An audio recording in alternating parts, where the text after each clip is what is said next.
में हंस हंस जीना, मत करना मन को भारी। घर घर को तुम स्वर्ग बनाना, हर आंगन को फुलवारी। हम पे बड़ी जिम्मेदारी, देख रही दुनिया सारी।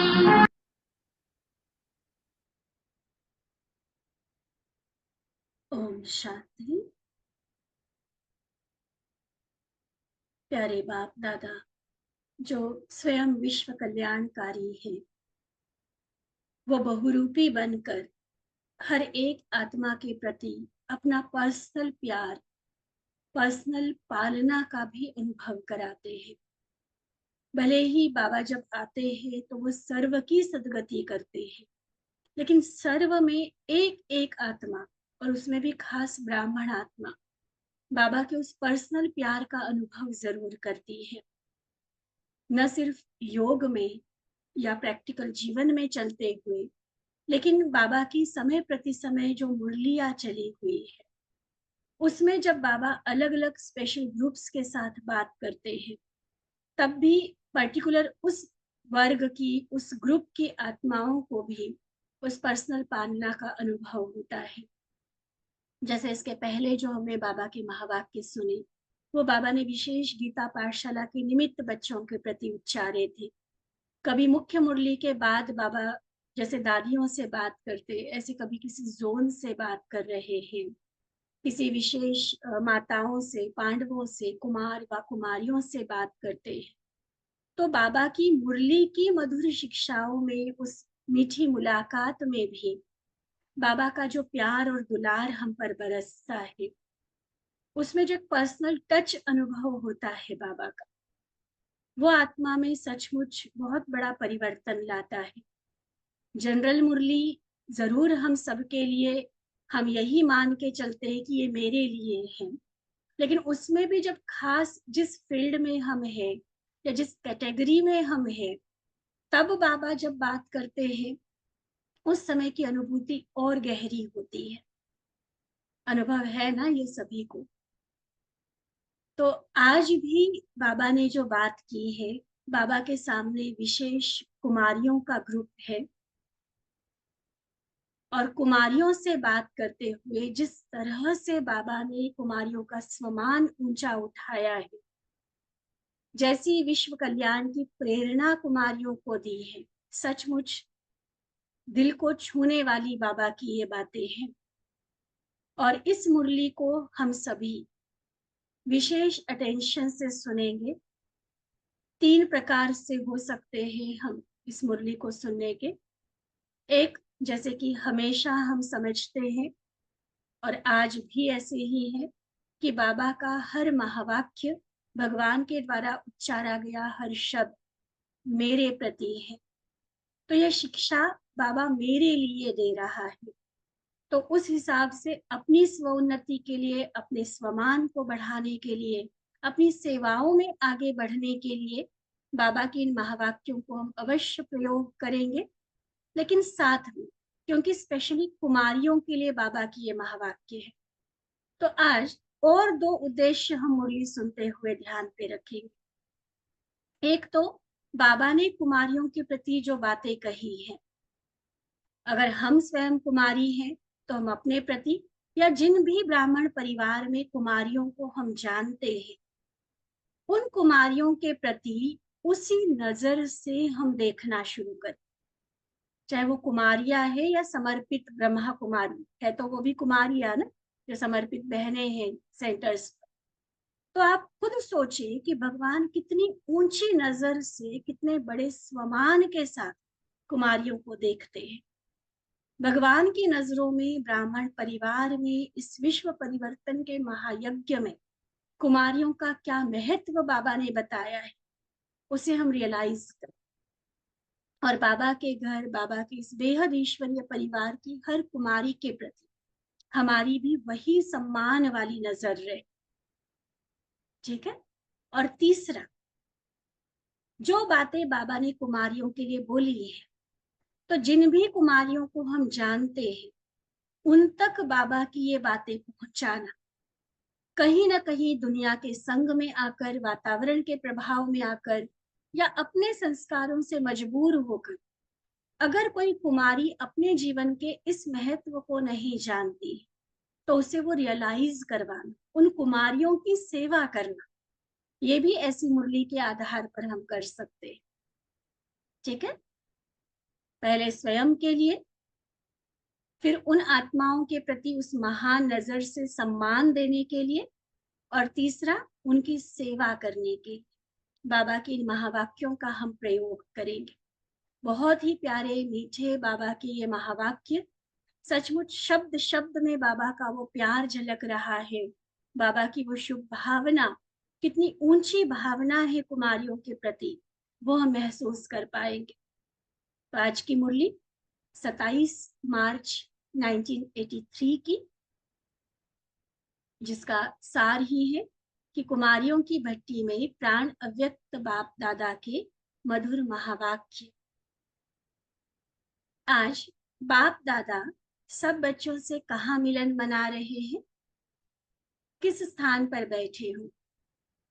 सागर और नदियों के मिलन स्थान पर मिलन मना रहे हो। मधुबन को बाबा हमेशा कहते हैं ना, सागर और नदियों का मिलन स्थान है।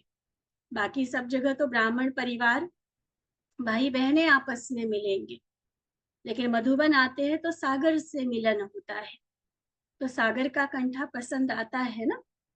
सिर्फ सागर नहीं, लेकिन अनेक नदियों का सागर के साथ मिलन स्थान कितना श्रेष्ठ होगा। सागर को भी नदियों का मिलन कितना प्यारा लगता है। ऐसा मिलन मेला क्या फिर किसी युग में होगा? नहीं हो सकता ना। इस युग का मिलन सारा कल भिन्न भिन्न रूप और रीति से गाया जाएगा। कितनी इंपॉर्टेंस है, कितना महत्व है इस संगम युग के मिलन का। देखो, आत्मा परमात्मा का मिलन, जिसको बाबा ने नदियों और सागर का मिलन कहा, इस मिलन का ही गायन अलग अलग रूप और रीति से किया गया। तो ऐसा मेला मनाने के लिए आए हो ना, यहाँ वहां से, अपने अपने अलग अलग स्थानों से इसीलिए भागे हो ना, कि सागर में समाये समान मास्टर ज्ञान सागर बन जाए। अनुभव है ना, जब सागर में समा जाते हो तो नदी से, वो नदी फिर नदी नहीं कहलाती। और जब तक सागर को नहीं मिली है तो उस नदी का अपना अपना नाम, अपनी अपनी पहचान है। जब वो सागर नदी में मिल जा जब वो नदी सागर में मिल जाती है तो वो नदी नदी नहीं कहलाती, वो मास्टर सागर बन जाती है। अर्थात यहाँ भी जब हम बाप समान बन जाते, अर्थात मास्टर ज्ञान सागर बन जाते, बाप समान बेहद के स्वरूप में स्थित हो जाते हो, ऐसा बेहद का अनुभव करते हो ना। देखो, अपने अपने स्थान पर रहेंगे तो उतना छोटा सा अपना लौकिक परिवार, या जो भी चलो ब्राह्मण परिवार है, जो भी जिनके साथ हमारा उठना बैठना, कारोबार आदि, बस उतनी सी हमारी दुनिया होती है। लेकिन जैसे हम मधुबन पहुंचते हैं, याद करो अपने मधुबन के दिन सभी, कितना बड़ा बेहद विशाल परिवार अनुभव होता है। ये भी हमारे, ये भी हमारे। तो बेहद की स्थिति में ऑटोमेटिकली हम चले जाते, इसलिए सागर कहा उसको। तो बेहद की वृत्ति अर्थात सर्व आत्माओं के प्रति कल्याण की वृत्ति, मास्टर विश्व कल्याणकारी। सिर्फ अपने व अपने हद के निमित्त बनी हुई आत्माओं के कल्याण अर्थ नहीं। बहुत अच्छे से बाबा ने इस बात को एक्सप्लेन किया है।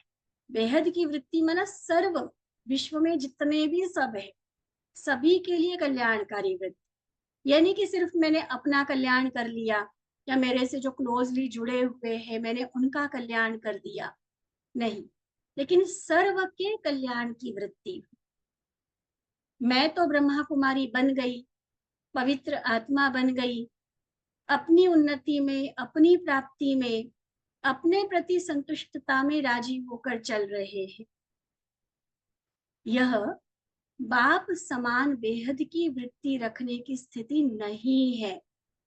स्पष्ट समझ ले हम इस बात को।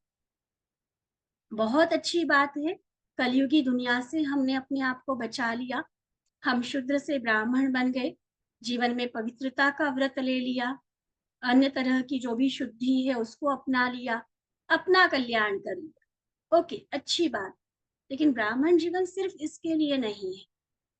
अगर आप सोचो, दादियां भी अगर ऐसा सोच के बैठ जाती, उनको तो मिल गया था ना दादा बाबा, उनका तो हो गया था ना कल्याण। अगर वो उसी में राजी होकर संतुष्ट होकर बैठ जाती कि भी हमारा तो बेड़ा पार हो गया, तो आज जो सुख बाबा का बनकर हमें मिल रहा है, आज जो लाखों आत्माएं वो सुख पा रही हैं, क्या उन तक वो बाबा का ज्ञान और बाबा का प्यार पहुंचता? तो हम हद की वृत्ति में कैसे रह सकते? ना बाबा ने सिखाया, ना हमारे बड़ों ने वो किया कि सिर्फ खुद तक सीमित रहना। वो बेहद में गए, तब आज हम बाबा के घर में हैं, तब आज हम ईश्वरीय परिवार में हैं। तो मैं अपने तक वो जो ज्ञान गंगा बहती आई है, वहां मैं अपने तक रोक कैसे सकती? अब आगे मेरा फर्ज क्या बनता है कि जैसे हमारी दादियों ने, ब्राह्मण परिवार के पूर्वजों ने, हमारी दीदियों ने हम तक ये ज्ञान पहुंचाया, बाबा से हमारा मिलन कराया, अपने साथ हमारा कल्याण किया, अब हमें औरों का भी कल्याण करना है। हद की वृत्ति अर्थात सिर्फ स्वयं के प्रति संतुष्टता की वृत्ति। बाबा पूछते, क्या यहां तक ही सिर्फ रहना है व आगे बढ़ना है? खुद अच्छे बन गए, अच्छी बात है, लेकिन क्या यही रुक जाना है या औरों के लिए भी कुछ करना है?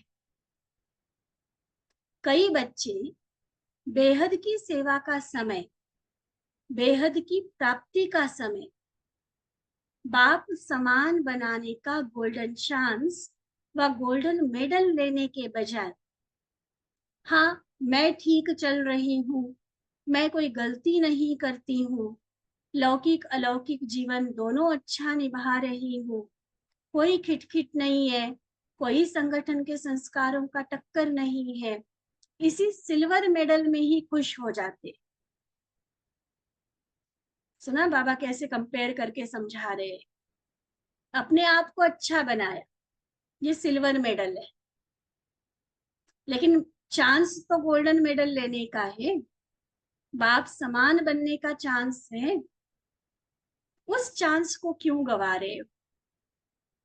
जबकि चांस है कि बेहद की सेवा में लगकर लाखों आत्माओं का कल्याण कर सकते हो, बाप समान स्थिति में समीप आ सकते हो, बेहद प्राप्ति कर सकते हो, तो उस चांस को क्यों गवा रहे हो?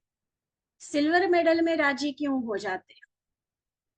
बाप समान बेहद की वृत्ति तो इसको नहीं कहेंगे ना। बाबा विश्व कल्याणकारी और बच्चे सिर्फ स्व कल्याणकारी, ऐसी जोड़ी अच्छी लगेगी? जब सुनने में अच्छी नहीं लग रही है और जब बनकर चलते हो तब तब अच्छी लगती है। ठीक है, बाबा की बात रियलाइज कर रहे हैं।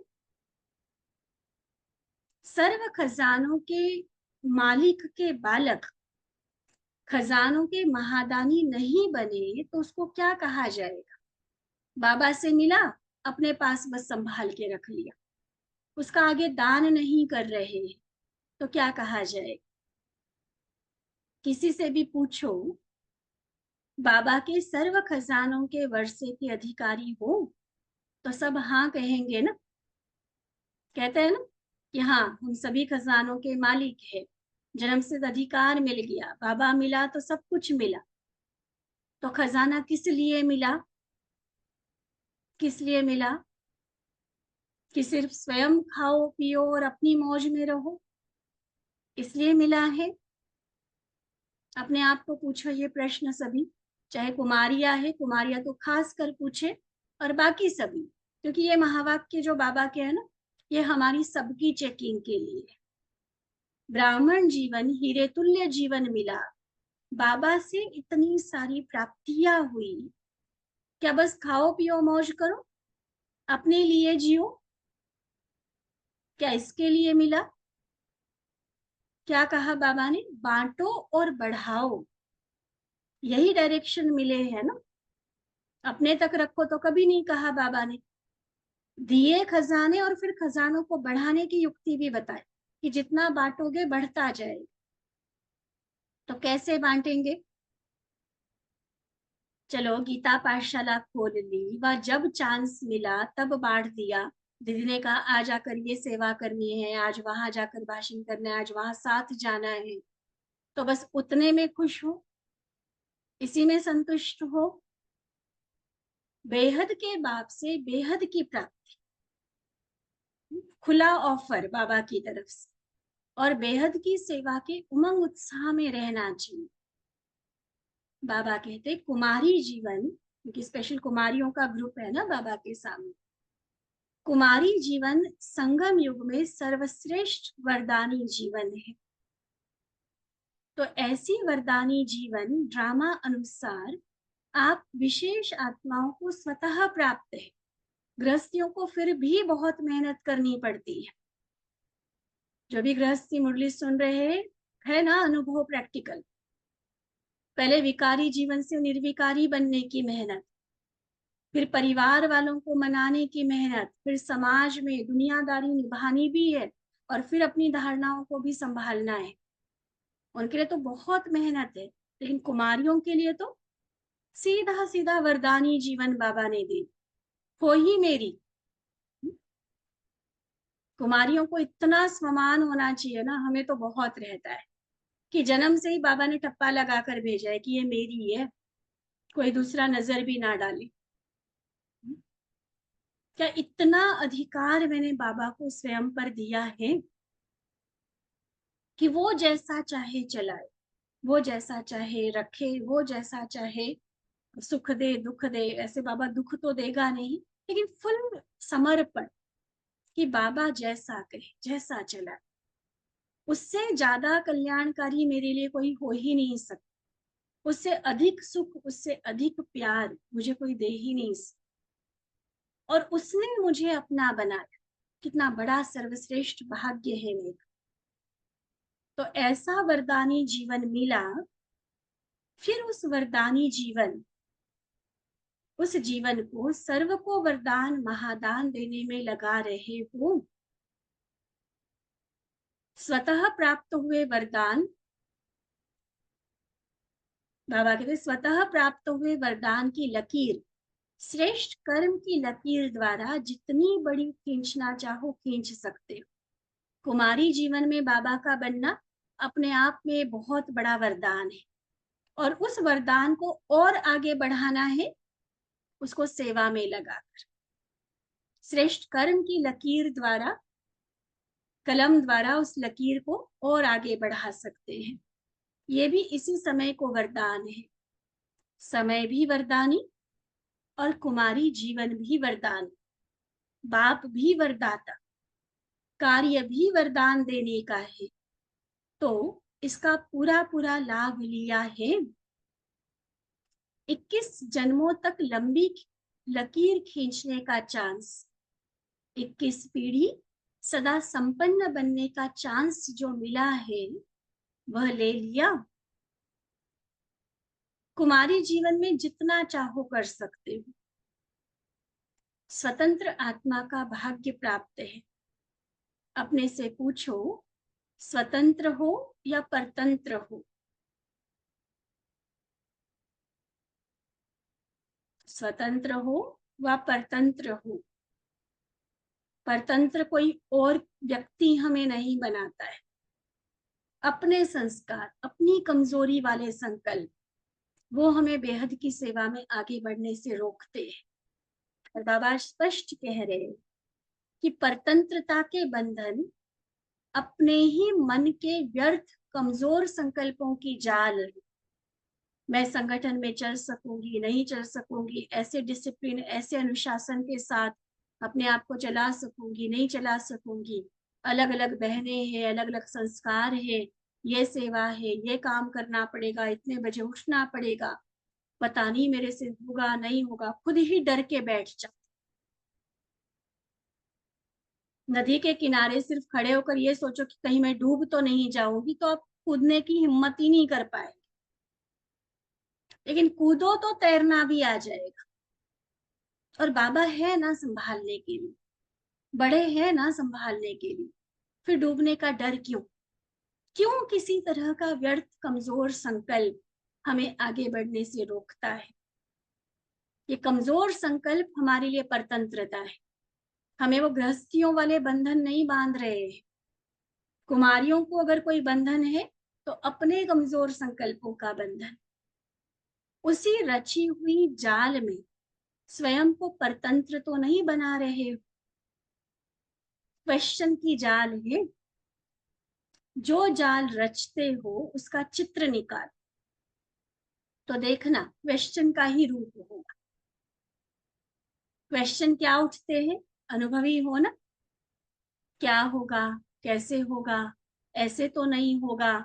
ये है जाल। पहले भी सुनाया था। संगम युगी ब्राह्मणों का एक ही सदा समर्थ संकल्प हो। क्या पक्का कराया था बाबा ने? इसके कुछ दिन पहले की मुरली थी कि जो होगा वह कल्याणकारी होगा। बाबा की श्रीमत पर कर रहे हैं ना, तो क्या होगा? कल्याणकारी होगा ना। हाँ, अपनी मनमत पर चलते रहोगे फिर बाबा जिम्मेवार नहीं है। फिर अपनी मत या जिनकी मत पर चलकर हम लौकिक दुनिया में जीने का फैसला कर रहे, वो शायद आपकी जिम्मेवारी ले ले। और कोई देहधारी किसके लिए कितना जिम्मेवार हो सकता है, ये भी सबको पता है। कब कौन धोखा दे जाए समय परिस्थिति अनुसार, या उसकी अपनी देह ही अगर छूट जाए, कौन कितना साथ निभा पाएगा? सोचने समझने की बात है। लेकिन भगवान श्रीमत दे रहा है, और उस पर मैं अगर चलकर बेहद सेवा में आती हूँ, तो जो होगा कल्याणकारी ही होगा, श्रेष्ठ होगा, अच्छे से अच्छा होगा। देखो, भगवान वाच, जो होगा वह कल्याणकारी होगा, जो होगा श्रेष्ठ होगा, अच्छे से अच्छा होगा। इस संकल्प से कमजोर संकल्पों के जाल को समाप्त। जबकि बुरे दिन, अकल्याण के दिन समाप्त हो गए, कलयुग से निकल संगम युग में आ गए ना। संगम युग का हर दिन बड़ा दिन है, बुरा दिन नहीं है, बड़ा दिन है। अच्छे दिन शुरू हो चुके हैं हमारे। लोग तो इंतजार करते रहेंगे अच्छे दिन आएंगे, लेकिन आपके लिए तो हर दिन आपका उत्सव है, हर दिन मनाने का है। इस समर्थ संकल्प से व्यर्थ संकल्पों की जाल को समाप्त करो। और देखो, बाबा की नजर कुमारियों के प्रति विशेष सम्मान, विशेष महत्व है बाबा की नजरों। बाबा कहते, कुमारियां तो बाप दादा की और इस ब्राह्मण कुल की शान है। फर्स्ट चांस कुमारियों को मिलता है। पांडव तो हंसते हैं कि छोटी छोटी कुमारियां टीचर बन जाती, दादी बन जाती, दीदी बन जाती, तो इतना चांस मिलता है। फिर भी अगर कोई चांस न ले तो क्या कहेंगे? क्या बोलती हो पता है? बाबा के पास सबकी आवाज जाती है। कौन क्या बोलता है, कौन क्या सोचता है, कौन क्या अपनी लाइफ के लिए प्लान बना के चल रहा है, सारा बाबा के ध्यान पे आता है। बाबा कहते, कुमारियां क्या बोलती कि बाबा या दीदी, हम सहयोगी तो रहेंगे लेकिन समर्पण नहीं होंगे। जब आप बुलाओगे ना, हम सेवा के लिए आ जाएंगे, सहयोग हम पूरा देंगे, लेकिन हम रहेंगे नहीं आश्रम पे, समर्पण नहीं होंगे। बाबा कहते, अगर समर्पण नहीं होंगे तो समान कैसे बनेंगे? बाप ने क्या किया? ब्रह्मा बाप ने सब कुछ समर्पित किया ना, वह सिर्फ सहयोगी बना। ब्रह्मा बाप ने क्या किया? पूछते बाबा। समर्पण किया, वह सिर्फ सहयोगी रहा। जगत अम्बा ने क्या किया? वह भी कन्या ही रही ना। तो फॉलो फादर मदर करना है, वह एक दो में सिस्टर्स को फॉलो करते हो। ये कमजोर संकल्प भी प्रदर्शन के कारण आते, किसी को देखा, उसको देखकर अपने जीवन के लिए भी फैसला बदल लिया कि वो दीदी ऐसी, वो वहां ऐसा होता है, वो सिस्टम ऐसा, और अपने आप को कमजोर कर देते। अरे भगवान मेरे लिए क्या श्रीमत दे रहा है, विशेष कुमारियों को बाबा ने क्या लक्ष्य दिया है, ध्यान पे ही नहीं रहता। जगदम्बा ने क्या किया, समर्पित हुई या सहयोगी रही? कन्या थी ना जगदम्बा, मम्मा की बात बाबा कर रहे हैं। चलो ब्रह्मा तो ब्रह्मा था, मम्मा तो कन्याओं के लिए रोल मॉडल है। तो मम्मा ने क्या किया, समर्पित हुई ना। तो फॉलो फादर मदर करना है, या एक दो में सिस्टर्स को फॉलो करना है। इसका जीवन जीवन देखकर मुझे भी यही अच्छा लगता है, तो ये तो फॉलो सिस्टर्स हो गया ना। अब क्या करेंगी? डर सिर्फ अपनी कमजोरी से होता है, समझ लो। ये बहुत बड़ी वास्तविकता, सच्चाई बाबा बता रहे हैं। किसी व्यक्ति, किसी परिस्थिति से डरने वाले हम कहाँ, हम तो सर्वशक्तिमान की संतान है। कोई व्यक्ति, कोई परिस्थिति, कोई घटना, कोई बात हमारा क्या बिगाड़ सकेगी? लेकिन अगर डर लग रहा है तो वो अपनी कमजोरी है, और किसी से डर नहीं होता है। भगवान वाच है। तो अब क्या लेंगी, गोल्डन मेडल लेंगी या सिल्वर ही ठीक है? ध्यान पे है ना, गोल्डन और सिल्वर मेडल। बस अपने लिए जी रहे हैं तो सिल्वर मेडल, बाबा की सेवा में लगते हैं तो गोल्डन मेडल। तो कमजोरियों को नहीं देखो, कमजोरियां देखेंगी ना तो डरेंगी। न स्वयं कमजोर बनो, न दूसरों की कमजोरियों को देखो। समझा क्या करना है? बाप दादा को तो कुमारियों को देख करके खुशी होती है, लोगों के पास कुमारी आती है तो वह दुखी होते, और बाप दादा के पास जितनी कुमारियां आवे उतना ज्यादा से ज्यादा खुशी मनाते, क्योंकि बाप दादा जानते हैं कि हर कुमारी विश्व कल्याणकारी, महादानी, वरदानी है। सुना बाबा की नजरों में कौन है कुमारियां? हर कुमारी विश्व कल्याणकारी, महादानी, वरदानी है। तो समझा कुमारी जीवन का कितना महत्व है। आज विशेष कुमारियों का दिन है ना। भारत में अष्टमी पर कुमारियों को खास बुलाते हैं, तो बाप दादा भी जैसे अष्टमी मना रहे हैं। हर कन्या अष्ट शक्ति स्वरूप है।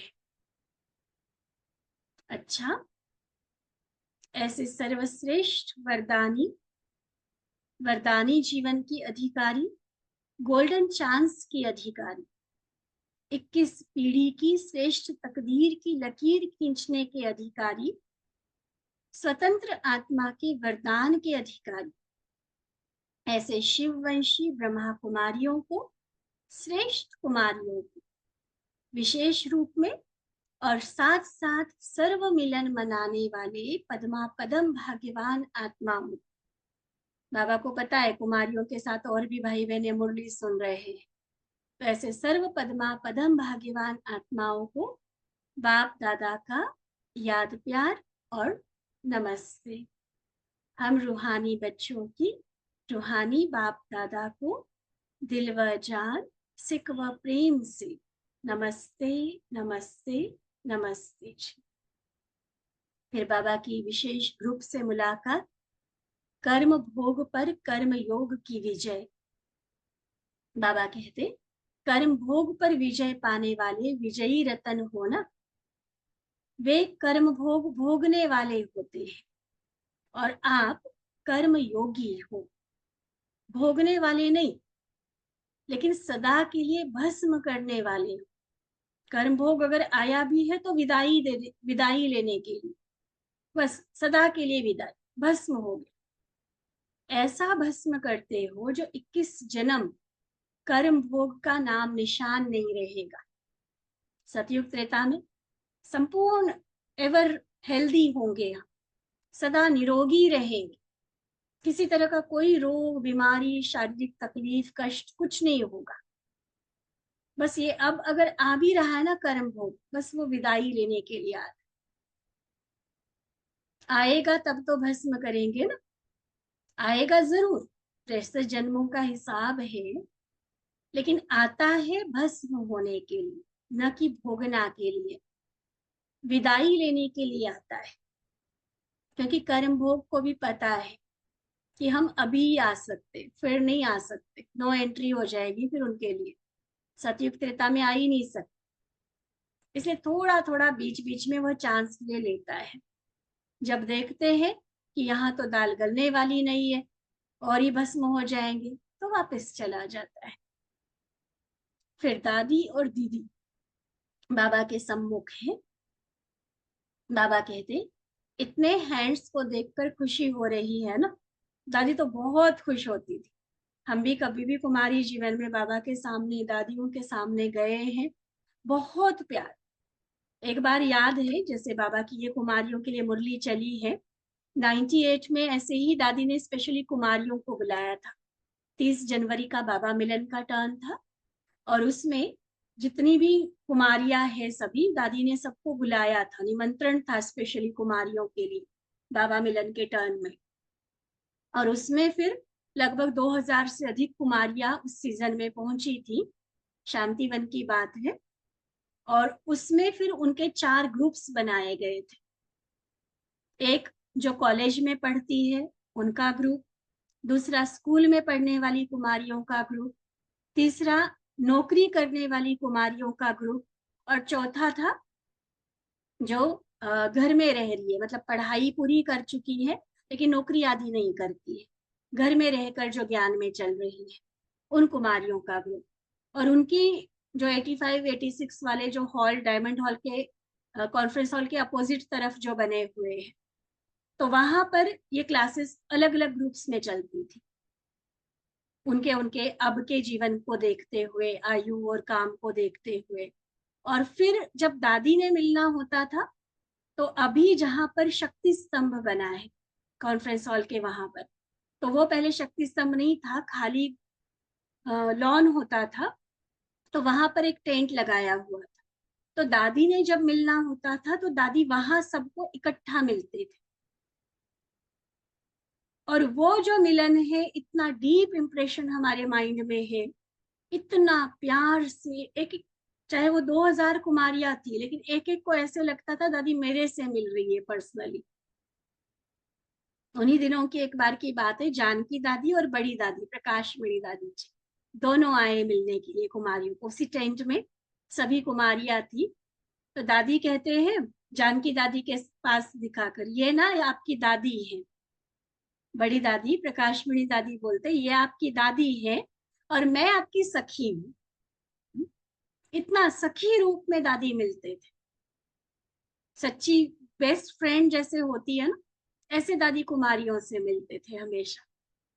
और फिर कहते कि यहाँ कुमारियों के अलावा जो भी बैठे हैं ना, सारे जाओ, मैंने कुमारियों से पर्सनल बात करनी है। मतलब इवन इतना कि माइक वाले भाई को भी दीदी ने दादी जी ने बाहर भेज दिया। बहुत प्यार, जैसे बाबा के समान थी ना बड़ी दादी। ये मास भी बड़ी दादी का चल रहा है, तो हम ये सारी बातें वो मन में ताजा हो जाती है, दादी से जो पालना ली हुई है।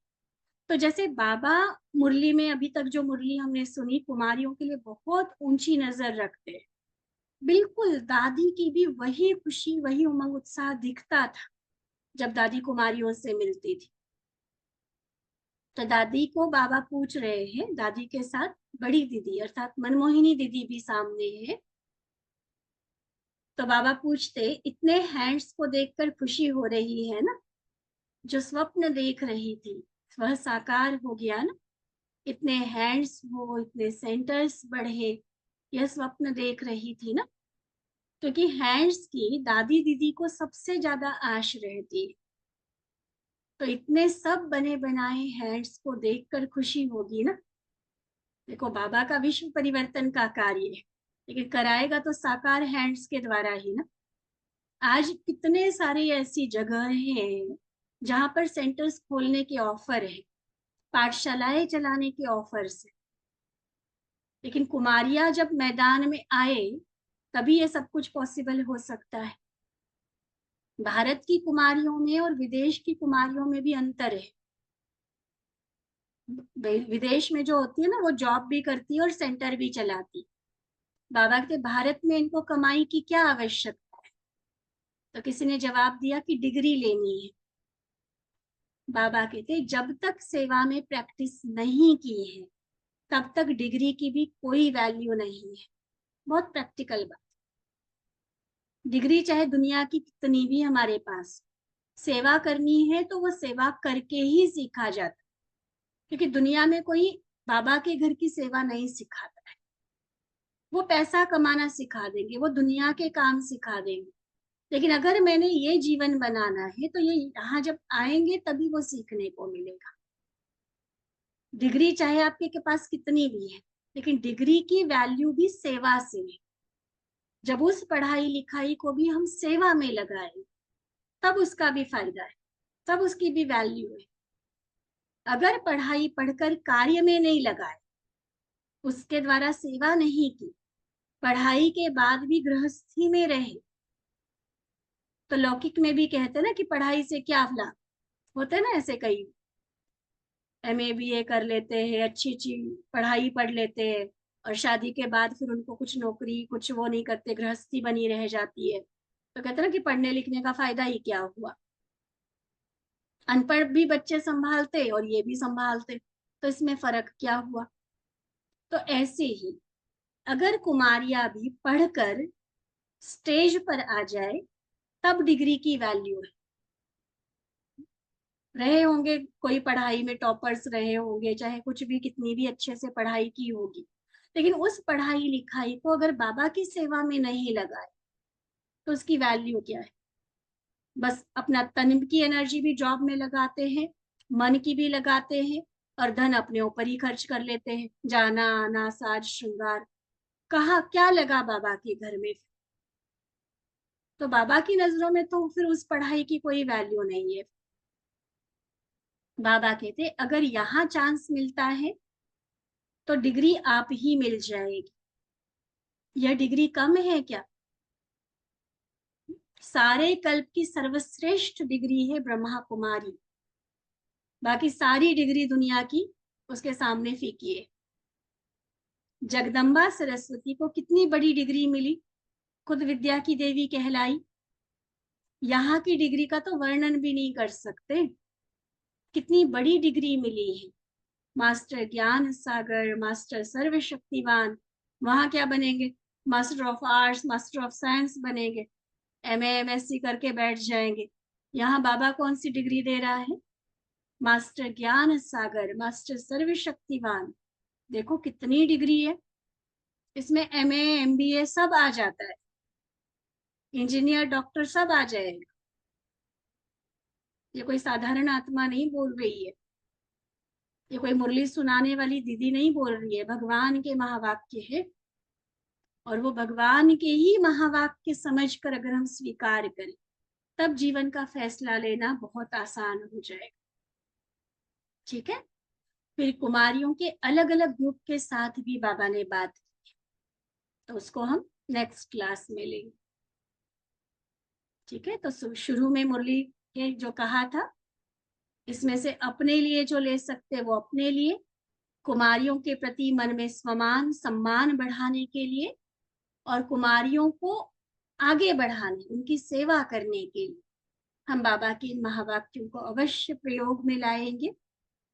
योगी के साथ प्रयोगी आत्मा बनेंगे तो फिर बाबा के द्वारा भी खूब सारी दुआओं का हार हमारे गले में पड़ता जाए। ठीक है। अच्छा, ओम शांति।